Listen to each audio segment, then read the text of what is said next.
আজকে তোমাদেরকে একটা মজার রেসিপি বানিয়ে দেখাবো। আর আমি একাই বানাচ্ছি না, আমার সঙ্গে নানি আছে, নানি আমার সঙ্গে হেল্প করছে। পেঁয়াজের খোসাগুলোকে কেটে দিচ্ছে আর সঙ্গে পেঁয়াজগুলোকেও কেটে দেবে।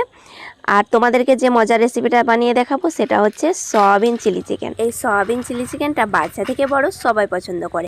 সয়াবিনগুলোকে বাচ্চারা চিকেন ভেবে খেতে খুবই ভালোবাসে। তোমরা যে বানিয়ে খেয়েছো তারা তো জানোই যে কতটা মজার। আর যে এখনও সয়াবিন দিয়ে চিলি চিকেনটা বানাওনি তারা অবশ্যই বানিয়ে নেবে।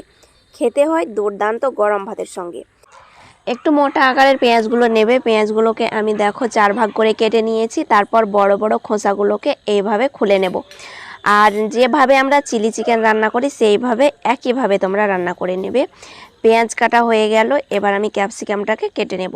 আর আমি একটা বড় সাইজের ক্যাপসিকাম নিয়েছি। ছোট সাইজ হলে তোমরা দুটো দেবে, কেননা চিলি চিকেন মানেই তো ক্যাপসিকামের ফ্লেভারটাই বেশি ভালো লাগে। বীজগুলোকে ফেলে আমি 4 কোনা স্লাইস করে কেটে নেব। এই দুর্দান্ত রেসিপিটা তোমরা খুব অল্প সময়ের মধ্যে বানিয়ে নিতে পারবে, শুধু কাটাকাটির সময় যতটুকু লাগবে। দেখো ক্যাপসিকামগুলো আমার কাটা হয়ে গেল। আর এরপরে আমি বাকি উপকরণগুলোকে রেডি করে নিচ্ছি। পেঁয়াজ ক্যাপসিকাম সবই হয়ে গেল। এবার লঙ্কাগুলোকে কেটে নেব। ঝালটা তোমরা যে পরিমাণে খাবে সেই পরিমাণে দেবে। আমি 5-6টা মতো লঙ্কা কেটে নিলাম। আর অর্ধেক লেবুর রসটাকে বার করে নিলাম, এটাও কাজে লাগবে।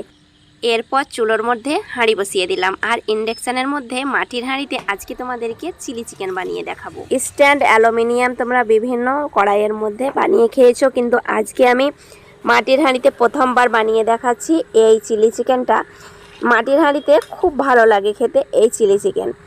দেখো জলটা হালকা গরম হয়েছে, তার মধ্যে আমি 150 গ্রাম পরিমাণে সয়াবিন দিয়ে দিলাম। আর দিয়ে দিলাম 1 চামচ পরিমাণে লবণ। আবার পরে লবণ অ্যাড করব। প্রায় 3 থেকে 4 মিনিট মতো জাল করে নেব আঁচটাকে মাঝারিতে রেখে। তারপরেই সেদ্ধ হয়ে যাবে। সয়াবিন খুব অল্প সময়ের মধ্যে সেদ্ধ হয়ে যায়। কিছুক্ষণ পর নাড়াচাড়া করে দিচ্ছি আর একটু চেক করে নেব পুরোপুরিভাবে সেদ্ধ হয়েছে কিনা। বেশি সেদ্ধ হয়ে গেলে আবার খেতেও ভালো লাগবে না, তাই অবশ্যই বন্ধুরা বারবার চেক করে নেবে। দেখো একদম নরম হয়ে গেছে, এর থেকে বেশি আর সেদ্ধ করব না। এবার নামিয়ে নিচ্ছি, তারপরে ছেঁকে নেব। ছাঁকনি দিয়ে ছেঁকে নেওয়ার পরে ওপরে একটু ঠান্ডা জল দিয়ে দিচ্ছি। সয়াবিনের যে একটা সয়াবিন স্মেল থাকে সেটা যেন দূর হয়ে যায়, তার জন্যে ওপরে একটু ঠান্ডা জল দিয়ে দেবে। কিছুক্ষণ ঠান্ডা করার পরে এইভাবে হাতে প্রেস করে জলটাকে বার করে দেব। যে সয়াবিনের মধ্যে এক্সট্রা জলটা আছে সেটা বার করে নেওয়ার পরে উপকরণগুলো দিয়ে দিচ্ছি। 1 চামচ পরিমাণে আদা রসুনের পেস্ট দিলাম, আধা চামচ পরিমাণে লবণ, আধা চামচ পরিমাণে কাশ্মীরি লাল লঙ্কার গুঁড়ো, 1 চামচ পরিমাণে গোলমরিচ গুঁড়ো, 1 চামচ পরিমাণে কর্নফ্লাওয়ার আর 1 চামচ পরিমাণে ময়দা। আর একটা ডিম ভেঙে দিলাম ডিমের স্মেলটা দূর করার জন্যে। অর্ধেক লেবুর রস দিয়ে ভালোভাবে হাত দিয়ে মেখে নেব। আর খুব সুন্দরভাবে মেখে নেবে। পরবর্তীতে একটু বেশি নরম মনে হলে কিছু পরিমাণে ময়দা অ্যাড করে দেবে। মাখানো হয়ে গেছে। এবার আমি 3-4 মিনিট রেস্টে রেখে দেওয়ার পরে ভালোভাবে ভেজে নেব। হাতে সময় থাকলে একটু রেস্ট করতে দেবে, না থাকলে সঙ্গে সঙ্গে ভেজে নেবে। কড়াই বসিয়ে দিয়েছি, চুলোর মধ্যে তেল দিয়ে দিলাম পরিমাণ মতো। তেলটাকে পুরোপুরিভাবে গরম করে নেব, তারপরে ভেজে নেব। আর মাটির পাত্রেই আমি পুরো রান্নাটা দেখাচ্ছি, তাই মাটির কড়াইয়ের মধ্যেই সয়াবিনগুলোকে ভেজে নেব। তেলটা ভালোভাবে গরম হয়ে গেছে, এবার একে একে সয়াবিনগুলো দিয়ে দিচ্ছি। আমি দুবারে সয়াবিনটা ভেজে নেব, তোমরা একবারেও ভেজে নিতে পারো।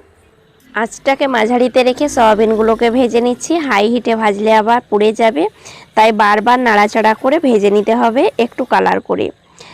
এই ভিডিওটা তোমাদের ভালো লেগে থাকলে একটা লাইক করবে, চ্যানেলটাকে সাবস্ক্রাইব করে পাশেই থাকবে। আর ফেসবুক পেজ থেকে দেখলে পেজটাকে ফলো করবে। পাশে থাকা বেল বাটনটি ক্লিক করে অল করবে, তোমাদের কাছে সবার আগে পৌঁছে যাবে আমার নতুন নতুন রেসিপিগুলো। সয়াবিনগুলো খুব সুন্দরভাবে ভেজে নিয়েছি, দেখতেই পাচ্ছো কালার করে। আর ওই একই কড়াইয়ের মধ্যে কিছুটা তেল রয়েছে, আরও একটু তেল দিয়ে দিলাম। আর তেলের মধ্যে দিলাম একটা বড় সাইজের রসুনকে কুচি করে, কিছু পরিমাণ আদাকে গ্রেট করে নিয়েছি, লঙ্কা কুচি, পেঁয়াজ, ক্যাপসিকাম সবগুলোকে দিয়ে একটু নাড়াচাড়া করে নেব। আর আঁচটাকে বাড়িয়ে দিয়েছি, কেননা চাইনিজ রান্না আঁচটাকে বাড়িয়ে দিয়েই রান্না করে নিতে হয়। অন্যদিকে সসটা রেডি করে নেব। এখানে টমেটো সস দিয়ে দিলাম 2 চামচ পরিমাণে, আরও লাগলে পরে 1 চামচ অ্যাড করে দেব। 1 চামচ পরিমাণে সয়া সস দিয়ে দিলাম। সামান্য পরিমাণে একটু জল দিয়ে দিচ্ছি, প্রায় 5 থেকে 6 চামচ পরিমাণে। এবার একটু নাড়াচাড়া করে মিশিয়ে নিচ্ছি। আর একটু ঝাল করে নেওয়ার জন্য দিয়ে দিলাম আধা চামচ পরিমাণে লাল লঙ্কার গুঁড়ো। এবার ভালোভাবে মিশিয়ে কড়াইয়ের মধ্যে দিয়ে দিচ্ছি। একটু নাড়াচাড়া করে নেব ভালোভাবে, আর ভালোভাবে একটু হাই হিটে রান্না করে নিতে হবে। এরই মধ্যে ক্যাপসিকাম আর পেঁয়াজটা পুরোপুরিভাবে সেদ্ধ হয়ে যাবে, চিন্তার কোনো কারণ নেই।